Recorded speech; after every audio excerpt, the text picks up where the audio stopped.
Olá, seja bem-vinda, seja bem-vindo ao Conexão. O Estatuto da Criança e do Adolescente, que completou 30 anos em julho de 2020, consolida crianças e adolescentes enquanto sujeitos de direito. Ele amplia a Convenção Internacional dos Direitos da Criança de 1989 e a nossa Constituição Federal.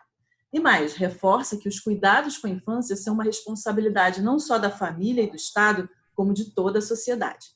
Em um contexto de pandemia de Covid-19, falar sobre a infância se torna mais urgente. Crianças acabam sendo invisibilizadas porque, em geral, não são consideradas grupo de risco para o contágio pelo novo coronavírus e desenvolvimento da síndrome respiratória aguda. Mas outras questões trazidas pela pandemia são importantes e preocupantes. O levantamento do UNICEF, o Fundo das Nações Unidas para a Infância, mostrou que em todo o mundo 40 milhões de crianças estavam sem acesso aos cuidados fundamentais da primeira infância neste período de pandemia. E sobre esse assunto a gente vai conversar com a Lídia Rodrigues, que é educadora social, e com a Águeda Barreto, assessora de Advocacy e Comunicação da Child Fund Brasil. Sejam muito bem-vindas ao Conexão. Obrigada pela participação. Obrigada também. Obrigada, Carol. Obrigada pelo convite. Bom, vamos começar então, Lídia. Eu queria que você comentasse um pouquinho esse dado que eu falei na abertura, do UNICEF, de que 40 milhões de crianças estão sem os cuidados fundamentais na primeira infância. Que cuidados seriam esses? Eles são cuidados que vão muito além da alimentação e da saúde, por exemplo?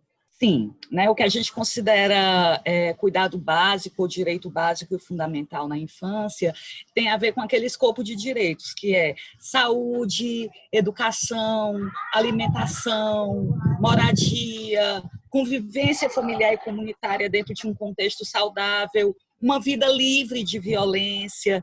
Então, esse conjunto de direitos, direito ao o corpo e à sexualidade protegida, então esse conjunto de direitos é o que compõe essa garantia de um acesso básico de proteção. Então, pelo menos 40 milhões de crianças têm um desses direitos violados e muitas vezes a violação desses direitos não é só apenas um, mas converge de ter um ou mais desses direitos que também estão violados, porque tem aí uma imbricação dessas violações de direitos. Certo.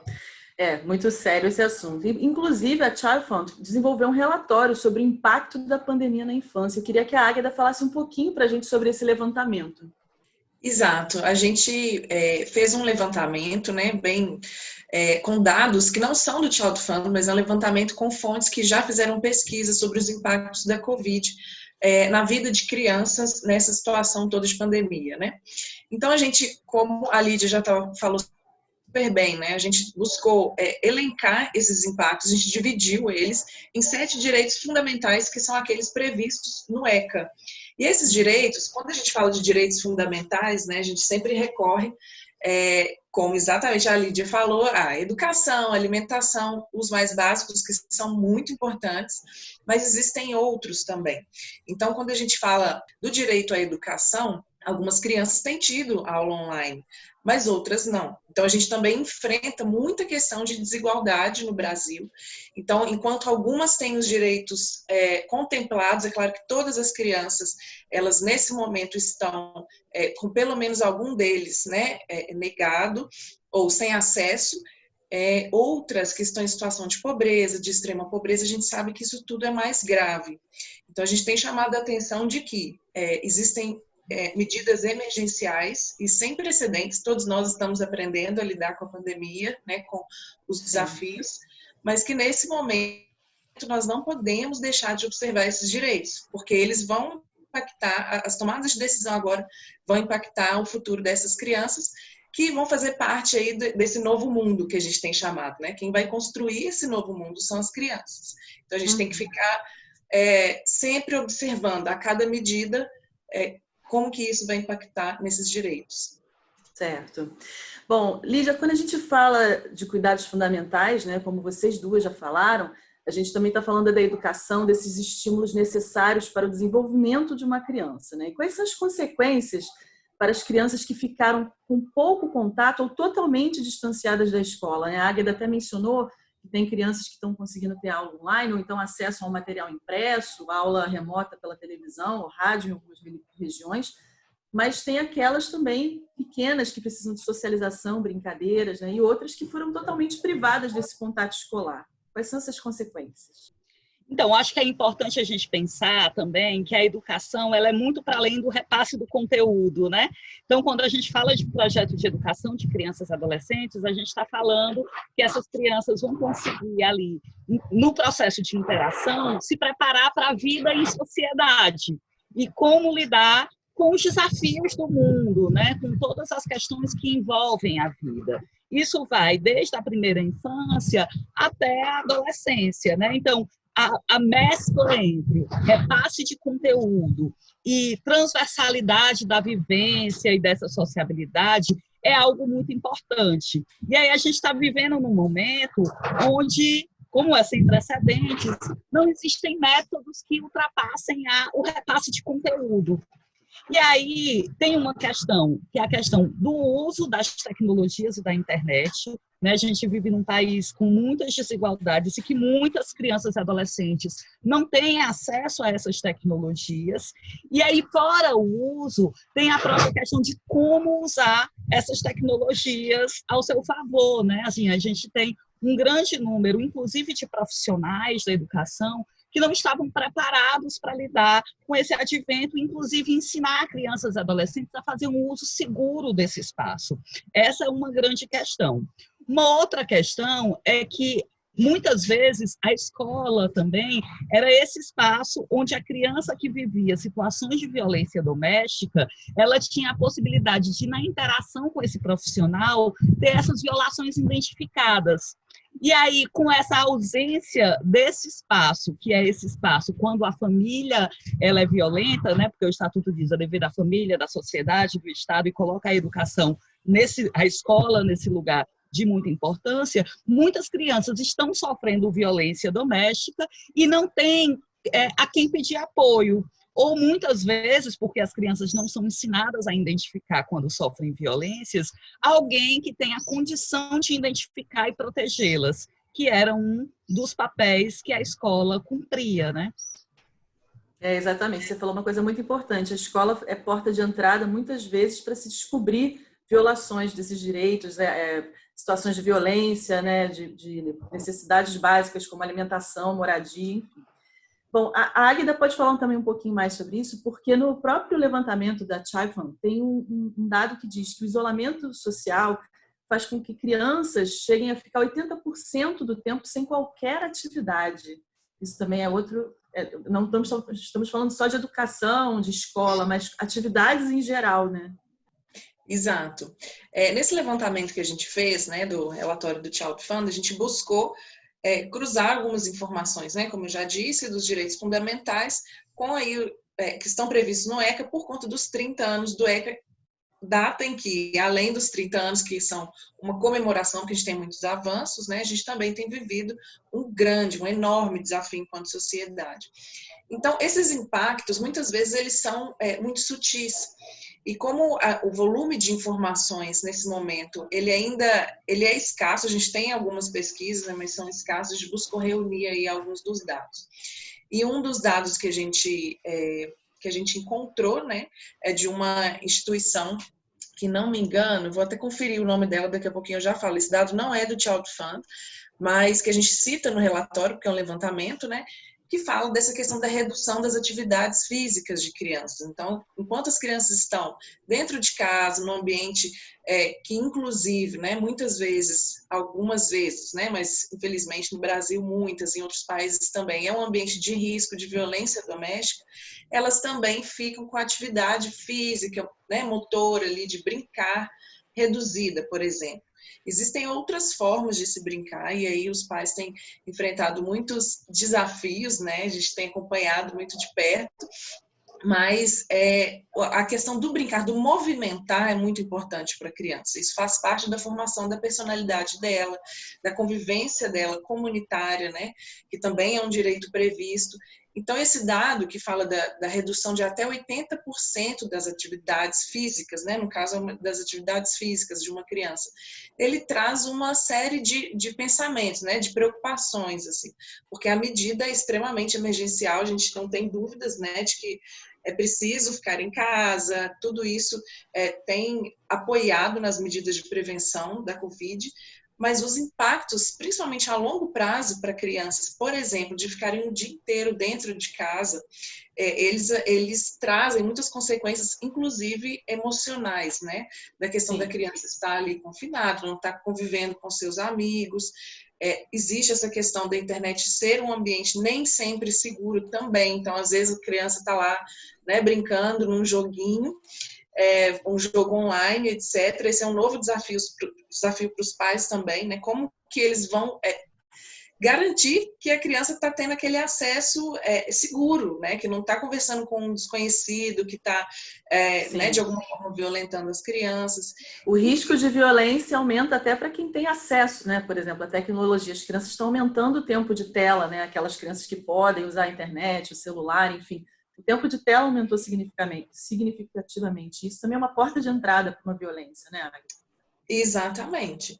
Então, é uma porta de entrada que preocupa, além da questão da violência doméstica, que também se acentuou, porque, né, todos estamos dentro de casa e muitas vezes as crianças convivem dentro de casa mesmo com pessoas que violentam das diversas formas, violência física, psicológica, sexual, etc. Então, os números já aumentaram.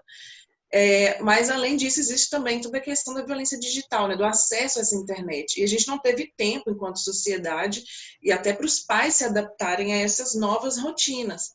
Então, a redução da atividade, por exemplo, né, que é o tópico que a gente começou a falar, da atividade física das crianças, ela impacta não só no desenvolvimento motor, emocional, cognitivo, mas também em outras questões, como, por exemplo, a exposição durante mais tempo, né, ao computador, à internet, e isso abre portas para outros tipos de violência. Uhum.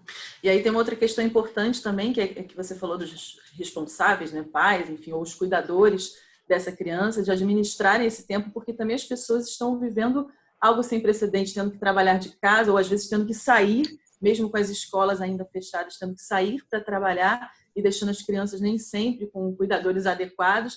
E aí eu queria voltar na Lídia e falar exatamente sobre isso. A gente já falou aqui bastante sobre as formas de violência, mas quais são aquelas que se tornaram mais graves nesse momento de pandemia, Lídia, que você recebeu mais relatos ou que aumentaram bastante nesse período pandêmico? Então, eu tenho recebido e atendido muitos casos de violência sexual, seja intrafamiliar, seja pelas redes, né? Também tiveram assim, um aumento muito grande de casos de assédio, acesso a conteúdo inapropriado, né? E também dessa violência sexual doméstica. A violência psicológica, porque as famílias elas estão colocadas em um nível muito grande de estresse. E aí a tendência que a criança, que é o sujeito que tem menos poder naquela estrutura familiar, seja quem paga por esse estresse, é muito grande, né? E a violência psicológica, muitas vezes, ela não é lida como uma violência, porque não tem essa questão do contato físico, né? E aí eu queria voltar só um pouco nessa coisa da atividade física, né? Para uma grande parte das famílias desse país, não há espaço na casa, né? Poucas crianças, tem muitas famílias que dividem compartimentos muito pequenos para muitas Sim. pessoas e que não tem condição de locomoção, de escoamento. Então, isso por si só já é uma violação imensa de direitos, né? E, por outro lado, também ocasiona outras violências, que é a criança ter acesso também a assistir cenas de violência que não é contra ela, mas, por exemplo, violências contra as mulheres, né? Contra as mães, as irmãs, e isso também é uma forma de violência e que tem sido muito recorrente. E uma das coisas que mais tem dificultado é que, se por um lado, quando a violência doméstica contra as mulheres aumenta, existem campanhas e essas mulheres sabem onde pedir ajuda, as crianças não sabem, né? Então, é urgente também a produção de conteúdos direcionados para que as crianças saibam onde pedir ajuda e que tenham esses canais que estejam preparados para ouvi-las. Uhum. Inclusive, eu falei na abertura, né, que o Estatuto da Criança e do Adolescente traz essa responsabilidade não só para a família, Estado, mas também para a sociedade. E aí eu acho que é um momento também que a sociedade se torna mais responsável. De repente, os vizinhos, os conhecidos, as pessoas que estão ali naquele convívio observarem um pouco mais o que se passa com uma família, Lídia. Com certeza. Esse é o momento que a comunidade ela vai ter que assumir esse espaço também institucional, né, de cuidado e de proteção. E superar aquele paradigma de que o que acontece em casa é responsabilidade só de quem mora naquela casa. Então, se suspeitou que uma criança está sofrendo violência, pelo menos a suspeita já é o suficiente para fazer uma denúncia, ou para o Disque 100, ou para o Conselho Tutelar, para que aquela criança ela tenha a possibilidade de ressignificar aquela violência a partir de um atendimento adequado, né? E para que aquelas pessoas que estão cometendo a violência, elas também possam ser confrontadas com suas atitudes e transformar elas. Uhum. Sim, e Lídia, você falou uma coisa muito importante dessa questão dos espaços, né, muito pequenos, né, de famílias dividindo espaços muito pequenos. A gente sempre acaba focando muito na dificuldade de prevenção da Covid-19, né, por conta dos cuidados de higiene, de aglomeração, enfim, acesso ao saneamento, mas você falou um ponto muito importante, que é presenciar também violências e não ter muito para onde ir. Águeda, eu peguei um ponto aqui do relatório da Child muito interessante, que além dessas questões de violência, menciona também casamento precoce. É um risco ao qual as crianças estão sujeitas nesse momento também? Sim. Então, Carol, só fazendo um adendo aqui à minha fala anterior, né? A fonte dos dados da redução de atividades físicas de crianças foi feito por uma pesquisa de um projeto que se chama Ser Ativo em Casa. Então, esses foram os dados que a gente levantou e utilizou, e é importante sempre citar a fonte, né? Sim. Então, sobre o casamento precoce, é um dos pontos, né, que a gente tem uma organização que também fala muito sobre isso, que é a Plan Internacional, que é muito conhecida e tem investigado muito essa questão do casamento precoce, né, principalmente de meninas no Brasil. Então, a análise que a gente faz nesse contexto do relatório, cruzando várias informações, é de que esse é um dos riscos que pode aumentar, principalmente nesse período aí de pandemia e depois da pandemia. Por quê? Com toda essa situação que a gente tem vivido, e principalmente que afeta, mais uma vez, a população que já está mais vulnerável, né, a gente sabe que depois da pandemia, infelizmente, as questões sociais, a desigualdade social, ela tende a se agravar. E uma família que ela já está numa situação de pobreza ou de extrema pobreza, já existem estudos que mostram que a violência ela não está... não é que as crianças que não estão em situação de pobreza não sofrem violência, como a Lídia falou, existem várias formas de violência, inclusive a violência psicológica, a violência não tem classe, mas a gente sabe que, infelizmente, a pobreza e a extrema pobreza abrem portas para que outras formas de violência possam se acentuar. Por exemplo, e a gente não pode responsabilizar ou culpabilizar aquela família por isso, porque faz parte de todo um sistema, né? Uma violência estrutural, que a gente chama, faz parte do contexto socioeconômico. Então, o casamento precoce é uma dessas manifestações de violência, porque uma família que, por exemplo, já estava numa situação vulnerável economicamente e que fique agravada essa situação, isso pode abrir portas para eles procurarem alternativas, né, para poder sobreviver. Então, uma dessas alternativas pode ser o trabalho infantil, pode ser o casamento precoce, né, ou seja, aquela menina casar para poder ter uma outra estrutura ou alguém que vai conseguir ali manter uma família junto com ela. Existem diversas outras consequências, né? Mas a própria violência doméstica, por situações de estresse da família, ela pode se agravar também. Então, são leituras que a gente tem que fazer de uma forma integrada, né? Por isso que uma das recomendações do relatório é justamente que no processo de tomada de decisões, para agora e para depois, que eles considerem especialistas de proteção infantil, especialistas de direitos das mulheres, né? Especialistas de várias áreas aí que a gente tem de direitos humanos, para que uma decisão que seja de prevenção não acabe a longo prazo, ou que seja reduzido, né, no máximo possível, esse risco de ter um impacto negativo, vamos dizer assim. Então, porque as questões são muito complexas, muito novas, então é preciso ter esse diálogo intersetorial e de diversos especialistas também, né? Uhum. O que a Águeda falou em relação ao agravamento da situação econômica me lembrou também que muitas famílias, muitos pais, mães, não podem parar de trabalhar e às vezes acabam levando os filhos até mesmo para o seu ambiente de trabalho. E me ocorreu o caso do menino Miguel, no Recife, que foi com a mãe para o trabalho e acabou morrendo de uma forma trágica, né? Um caso de conhecimento nacional. Eu acho que também é uma das consequências, Lídia, desse momento que a gente está vivendo e que também perpassa racismo estrutural, toda uma situação que a gente vive no Brasil. Com certeza, né? Porque quem são essas famílias que precisam levar os seus filhos para o trabalho num momento como esse, né? Porque no contexto de fechamento de alguns serviços, várias famílias que não têm uma renda fixa, elas ficaram completamente vulnerabilizadas. Então, tem aí um desafio de pensar esse meio termo entre a proteção e a garantia da prevenção e da possibilidade de saúde pública e também a assistência e o cuidado com crianças e adolescentes, como a Águeda falou, né? E aí, todas essas questões de violação de direitos, empobrecimento, elas vão recair mais e com mais violência para quem já está nessa base da pirâmide social, né? Então, a ampliação do empobrecimento vai recair de uma forma muito mais violenta para crianças e adolescentes, para mulheres, para